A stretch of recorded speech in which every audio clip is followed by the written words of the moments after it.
Welcome to part 3 of this video presentation of B4B for Microsoft Dynamics Great Plains. During this section, we'll be looking at the static data maintenance within B4B, the integration options and approval workflow available within the application. So here we're going to look at the bank detail maintenance within B4B. So I'm going to log in as one of my named users.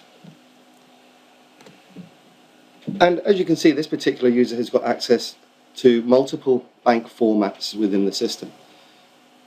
And this is really the beauty within B4B, is because each format has its own bank detail form that's tailored for the particular bank file requirements. So as we look at a bank detail form for a particular format, so if we go to the vendor bank details, the target bank details, you'll see that the user is presented with the screen with fields and validation of those fields specific to the bank, the country, or even the payment type that's being used. So here, for example, we can see a SEPA payment module with the bank details required for the vendor for that particular payment format. If I use this lookup, then it's showing me all of the bank details that currently exist within B4B for this format against this company. Now if I use the lookup here, it's returning a full list of all of the vendors directly from the Great Plains company. On data entry, validation is performed both at a field level and also at a record level to ensure the correct information is collected and validated to meet the requirements of the particular payment file. As you can see, if I make a change to this IBAN number, then B4B recognizes the stringent validation both of IBAN number format and IBAN number check digit algorithm based on the country code. We also have validation of SWIFT code and then the final record validation as well.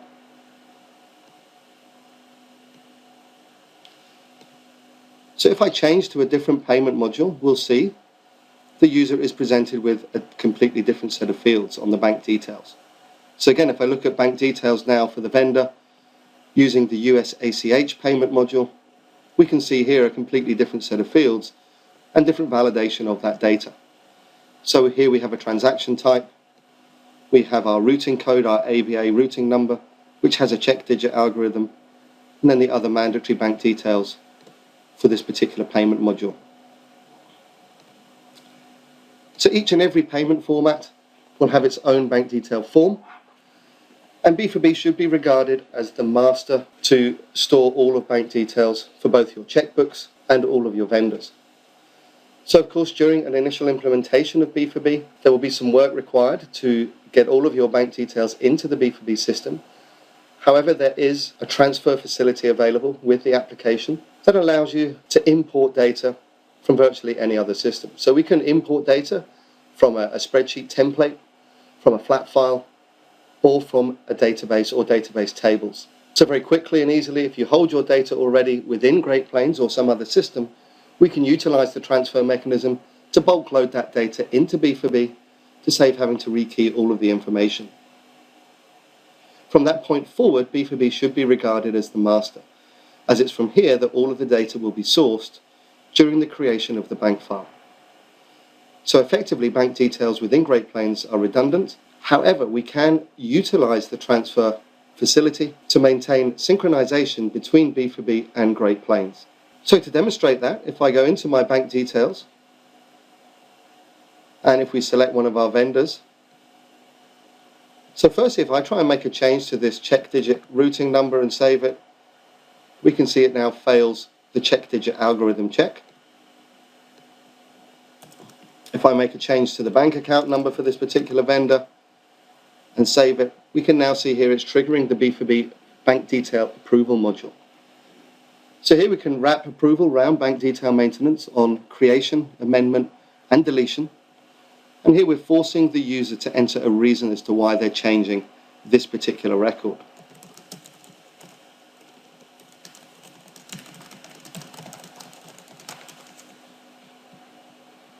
So now on committing the change, we can also trigger an email alert to the designated approver. And if I refresh the record, you can see that's now locked pending approval. So we wouldn't be able to make a payment to this vendor until those changes had been reviewed and ultimately approved. So now if I log in as my designated approver, we can see that this approver has access to B4B and also access to a number of modules. And the change was made within the US ACH format, and this would have been relayed within the email alert. Now this particular user has got very limited access within the system. They can only view bank details, but they do have access to the approval module. So the record that was changed was a vendor bank detail, a target bank. And here if we go into the approval module, we can see the pending approval request. And here in this grid, we can see the user who made the change, the date and time it was changed, the type of change, it was an amendment, and the reason, so the free text that was entered by the user.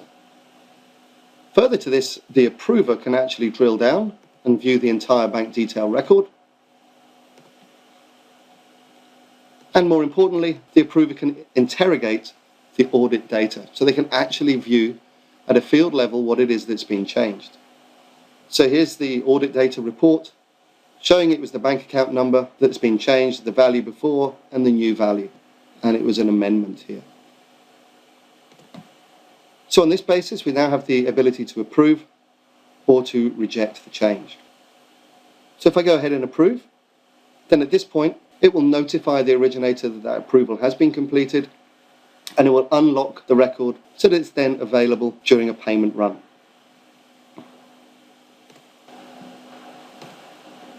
So now I'm going to log back in as my bank detail user.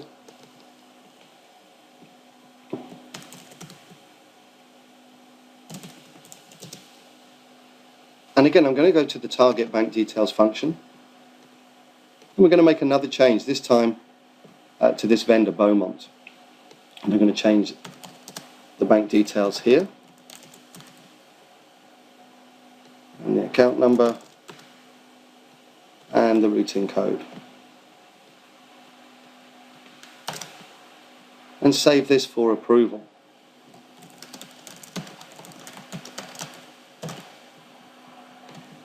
So now the record is locked again, pending approval.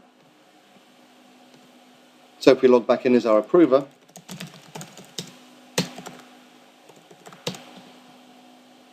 and review that change, because this time I'll just want to demonstrate to you the synchronization that's also available within B4B at this point of approval. So if we look at the vendor card for Beaumont within Great Plains,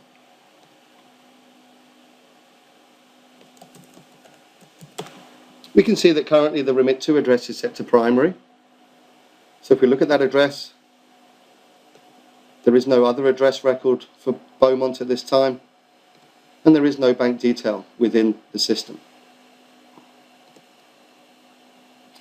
So at the point of approving within B4B, we can actually trigger a transfer automatically and seamlessly to update the Great Plains cards. So here I'm going to go ahead and approve the change within B4B. So again, that would email the originator that the approval has been completed. The record is now unlocked in B4B, so it can be used within a payment process. And finally, at this point, we've also triggered an automatic transfer back into the Great Plains cards. So now we can see the remit to address for Beaumont has been changed. A new address record has been automatically created by B4B. And the bank details in Great Plains have been updated automatically from the B4B record. So by using B4B as the master set of data, we can firstly ensure that all of the information is validated correctly and collected as per the banking requirements. The bank details are then also audited, so any changes are recorded. The information is encrypted within the database. We can wrap the approval process around the bank detail maintenance.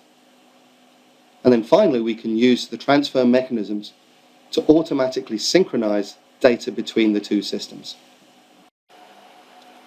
The final part of this video presentation will demonstrate the full end-to-end payables process through Great Plains and through B4B to create the output bank file.